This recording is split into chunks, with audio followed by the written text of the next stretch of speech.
Hey, welcome back, everybody. Thank you for sticking around. We've got a friend of the show, Sam Clovis, former candidate extraordinaire for Secretary of State here in Iowa. Was on the show when we ran. Met you down at Ed Bull. Senate, and then Senate Treasurer. Senate Treasurer. Yeah. Ah, man, Treasurer. That's. Yeah. I'm sorry. I apologize. Yeah, it's all right. But just all the things that I do remember about you, Morningside professor in my stomping ground, Sioux City, Lamar's area. Right. Met you at Ed Bull's rally. You left before I played the guitar. I was really hurt. They didn't stick around. But no, so the question that I was going to ask you, we could Clovis and I could sit here and just kind of babble at each other. I babble. He makes good points. If there's a way that I could spend an evening with Sam Clovis, maybe that's what we do. Hold a fundraiser, have an evening with Sam Clovis, and have him throw all the knowledge on us. Hey, man, I'm a Democrat. Dad needs a taste. All right, if we're going to have a fundraiser, I'm going to be redistributing that into my pockets. Yeah, you need to vote the right way. The Labinas Foundation ain't gonna help you. The Labinas Foundation is the voting Democrat has served me okay. Yeah. The Labinas Foundation's coffers are getting a little bit light. No, so the question I was going to ask you is, and then you were right. I went and forgot it. We were having such a good time. So, well, tell us some stories from the road, Sam. I want to hear. That was what we're supposed to come back in the second half. I want to hear some of these millions of stories you got that are, just about a presidential campaign that the rest of our listeners really don't get an inside access to. What it's like to be in the center of a firestorm almost every day. Well, I think I just tell you that like the debates during the early on, the debates early on, because they were very substantive. They were. Even though there were a lot of people on the stage, it was pretty interesting. But I think one of the things that I got an insight to, and I don't want to be too squishy on this, but was the family and how the family and Mr. Trump interacted. They traveled to the debates. Sometimes they came in a different airplane, but sometimes they traveled with the entourage, and it was remarkable to see the interaction of that family. They're very loving. The kids are dynamite. They're just tremendous. Melania, Mrs. Trump, is just she is as beautiful on the inside as she is on the outside, and she is That's beautiful. Saying a lot. She is beautiful, and it's just remarkable to be around them. I will tell you that one of the blessings of this job, and there are many, but one of the blessings is the opportunity to get to hang with the family, because the kids are just unbelievable, and they're smart and they're quick and they have great energy, and they want to help a lot, and so it's really fast, and they treat us with the utmost respect. So that's an insight a lot of people don't get when they see that. I remembered what I was going to say, if you don't mind. Well, all right. We're talking about the Republican kiss of death. Remember our favorite topic? Yes, that's right. Establishment. Whether it's an established kiss of death, and with all the establishment endorsements, is that going to be a factor or a danger for the Trump brand as a whole? And I'll tell you why. I think that that's a great question. I think one of the things that I had this discussion just yesterday with somebody, a very animated discussion, because I really believe that there are a lot of people that work in Congress in particular, or they run state houses around the country, that really don't get what's going on. We see it in the Bernie campaign. I was certainly seeing it in the Trump campaign. That's over 50%. If you take a look at where they are on that, that's over 50% of the country that's pretty upset about the way things are going. And I think that this is something that I was talking to someone this morning about it on the phone, and the person who plugged in pretty well, and I said, "You guys don't get it. You don't get it. You need to get out of D.C. You need to go out here and talk to the people. You need to go to a rally. You need to go out there and find out what's going on in this country, because people are upset. People are mad, and they're mad about a lot of things. And sometimes it's irrational, but a lot of it isn't, because it's affected them in their homes and their pocketbooks, and they've seen their liberty stripped from them. They see the whole notion of equal opportunity literally taken away because the Congress is picking winners and losers, and we have crony capitalism. We have bailouts for the banks. We have all of these things that are poking a finger in the eye of the middle American. And I think that this is something that is really difficult. I think that, we haven't seen anything focused on community building, and that's something we're going to be rolling out here pretty soon too. And in our outreach, Republicans typically don't reach out to minorities, and I think you're going to see us do that. And I think that there are a lot of these issues that come back, and there's still some. The one thing you were asking before, Lefty, was the issue of the fact that this campaign does not follow the Republican orthodoxy, and it has not. It's very much a populist movement. Very much, but it has a conservative base with a populist movement added, a modern populist movement, not the isolationist, not the paleo-conservative, none of that crap. So well, I mean, we don't really know whether it's going to be isolationist or interventionist because it's going to be unpredictable, right? I mean, there are lots and lots of things that we don't know about that would be one thing I would want to ask. Do you think Trump is unpredictable? Because that's one of the things that his detractors talk about. I think he's not stable. That he's. I think the lesson is looking at campaigns, and when you roll out there and you get specific on stuff, what happens? Particularly a candidate like Mr. Trump, you just get vilified. You get field dressed and thrown over the hood of the media car. I mean, so it's really tough to do that. And I think one of the things he's trying to say is that you don't show your cards. And we're very. I think the campaign's been very consistent on what we've said about our relationships and what we have to do. And the first thing we have to do is grow the economy. We have got to get a growth trajectory on this economy that beats the 1.38% GDP growth is what has taken place over the last 11 years. That goes back to the last 4 years of Bush. And all of the Obama administration is 1.38% GDP growth, and that's we can't survive on that. Now, one of the things this is going to be a quick question, because one of the things I have said is I think if it comes down between Hillary and Trump, that I believe Trump would be much better in foreign policy because he knows a lot of these guys around the world. Do you think that's a legitimate That is the point? most ridiculous thing you've ever said. I'm not asking you. I'm asking Sam, the guy who actually knows and can stomp both of us with one hand behind his back. I don't know this so much that I think that I think oftentimes that if you can recite all the leaders of all of the countries and the geography of all these places and you've been to all of them. That's all fine and dandy, but I'm not sure that gives you a handle on foreign policy. I think what foreign policy is about is understanding the circumstances and finding out what the American interests are and then doing what is in the interest of the American people. And that is really something that I think has been missing for a long time. And I would go back to Reagan. I think we haven't really had a definitive, strong foreign policy since Ronald Reagan. And that includes Republicans and Democrats alike. And because they simply, and I'll just give you an example. Mm-hmm. Just give you an example. During the debates, I mean, this is, and I was really, really involved, deeply involved in all of the issues, in the debates and all that. The thing that struck me was that every issue and they focused on ISIS.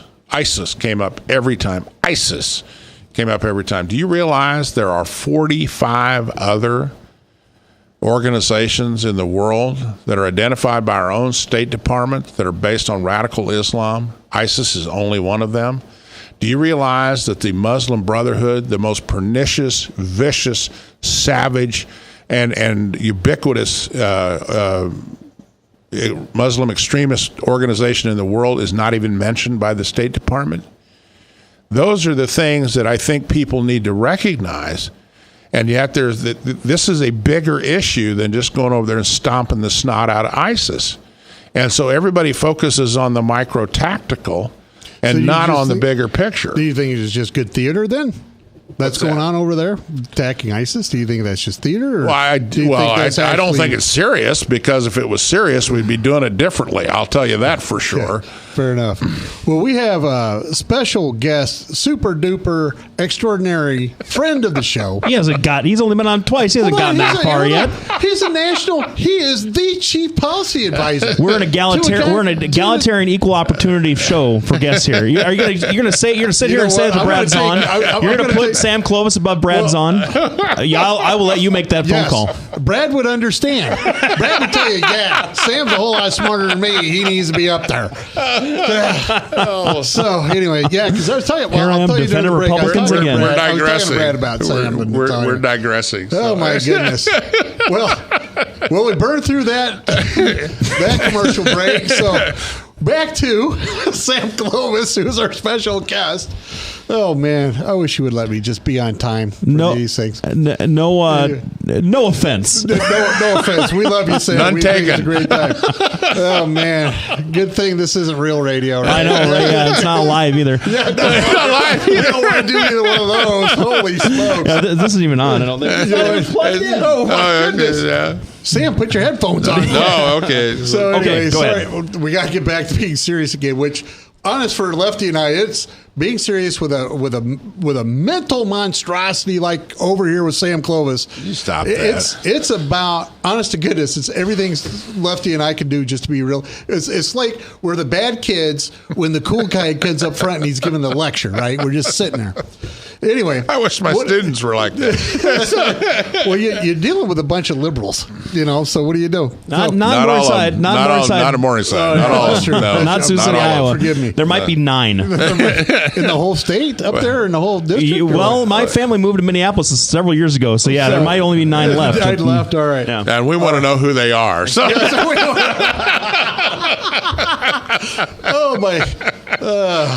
Man, you can't have more fun than this show. I'm just telling you. Now we got to get back to a couple of serious questions that I have. Sure. The first is, you can't swing a dead cat, figuratively, in the internet without talking about Trump protesters becoming violent. And the way they phrase it, it makes you think, well, geez, it's the Trump supporters, really. But it isn't. How much of this have you seen? And I don't know Trump got in trouble for talking about, hey, let's throw him out and all the rest of that. But from my perspective, this violence, which is what it is, this assault against Trump started long before the papers really took a hold of it. Is that what you saw with the Trump campaign? Well, I've been to dozens of the rallies. I mean, I've been to 1,500 people rallies. I've been to 25,000 people rallies. And the thing that is not ever talked about is we have a very extensive pregame that we go through to get ready, and a large part of that is telling people how to behave, how we expect them to behave inside the auditorium. And if someone protests, and we have protests at almost every event, you hear that when you start hearing them say Trump, Trump, Trump, Trump, Trump, that means they're trying to. And normally, and we tell them to identify who the people are and then get away from them. Don't touch them. Because let security come up and do that. Because that's why we pay for the venues. It's a private event, and so we have the right to throw them out. And so, 98 out of 100 times, we've never had any issues. We've had a couple, unfortunately, been caught on camera, and we detest those and disavow that behavior. But that's only happened a couple of times inside the events. Most of the violence has taken place outside the events, and that has nothing to do with anything other than people there to provoke. And what we saw in San Jose, I think, was shameful. And it really was. And particularly what the mayor said, I thought it was shameful. Well, and plus we had our own tomato thrower here in Des Moines, Iowa, that apparently pelted Donald Trump pretty good. No, I missed him. It didn't actually. Didn't even get close to him. Actually, he made a big deal out of it, but it didn't get close to him. Sure. But the San Jose thing. Bernie and I think, I don't know that Hillary was asked. I'm sure she was asked about it, but I had a Bernie clip when I listened to a Bernie clip when I came in, and they said the same things. And they said what you just said is to test. We don't want to. I think Bernie went so far as to say if these folks who are are beating up Trump supporters, are Bernie supporters. I don't want them. We don't need that in my campaign. They were pretty quick to come out. The San Jose stuff was ugly. Yes. I wonder, though, because in all fairness, early on when some of this stuff was getting reported, Trump was not going that far. Not in public statements. He was saying things like, I'm going to pay your legal fees. I'm going to, once again, off the cuff stuff. And I think that he was kind of caught up in the moment.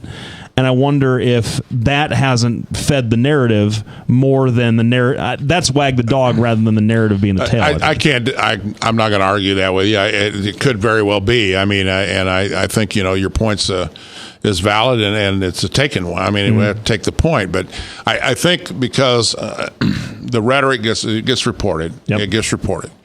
And what you don't see is oftentimes is the interaction he has with the veterans inside and all the other things and he oftentimes complains, he's got 50 cameras and then they won't show the crowd and it's legitimate. But I these rallies they're upbeat, they're full of energy and he gives a great speech always and goes out there and fires up the crowd. So. Another controversial thing has been the wall. He said he's going to build a wall with Mexico. And now I went out and read what he had stated. I read what his plan is because from my perspective, a lot of these people that were supporting quote true conservatives, whatever, these people didn't come out with any policy statements or anything like Trump has.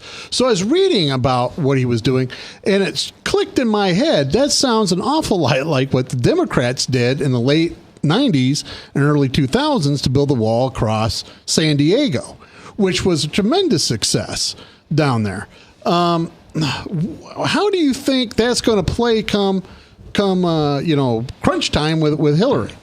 Well, I think the wall is the real deal. I mean, I think we've made the commitment. The campaign's made the commitment. We will build the wall on the southern border. And what the rest of the story is, though, is that, yes, we want to stop illegal immigration into this country. But that also means the wall is just part of it. That's a physical barrier that'll go down there. We're going to use technology and biometrics, and we have ways to measure. One of the big things is we've got to stop this. There are several other factors here. The overarching issue is reimposing the rule of law in this country. We cannot have a country if we do not have the rule of law and the law applied equitably to this thing. And I want to give you an example, and I don't want Lefty's head to blow up, but this is an example of exactly what we're talking about. We have sanctuary cities. You can go and take a look at some of these issues. Mm-hmm. And if we were going to enforce the law, we would pull federal funds from those cities to coerce the behaviors because they're not supporting federal law. And at the same time, we have a president who is threatening to pull money from the education programs of the states that don't enforce a transgender bathroom thing. And that's selective enforcement of the law. And we don't think that's an appropriate approach. We think if we're going to have the rule of law, let's have the rule of law. All right. Great. We are with super duper friend of the show, even better than Brad's on. Just putting it out there, Brad. Boy. I know. I'm going to hear about that. Now. He's going to be mad now. My phone's going to blow up here in a minute. with Sam Clovis, Donald Trump's national co-chair and chief policy advisor. We're so happy to have him on the show. We are going to be back right after these messages. We want to thank our sponsors. Des Moines Anesthesia at 515-574-6442. They do anesthesia and pain management. They have services here in Des Moines and in Fort Dodge. And as everybody knows, in Iowa, getting any kind of doctor, especially a pain management doctor, is getting tougher and tougher. So give them a call. Halo Capital, the Venus Law Firm, Petrosian Associates, and of course you, our listener, because without you, we couldn't do what we like to do. Thanks, everybody. We'll be back with Sam Clovis right after this break.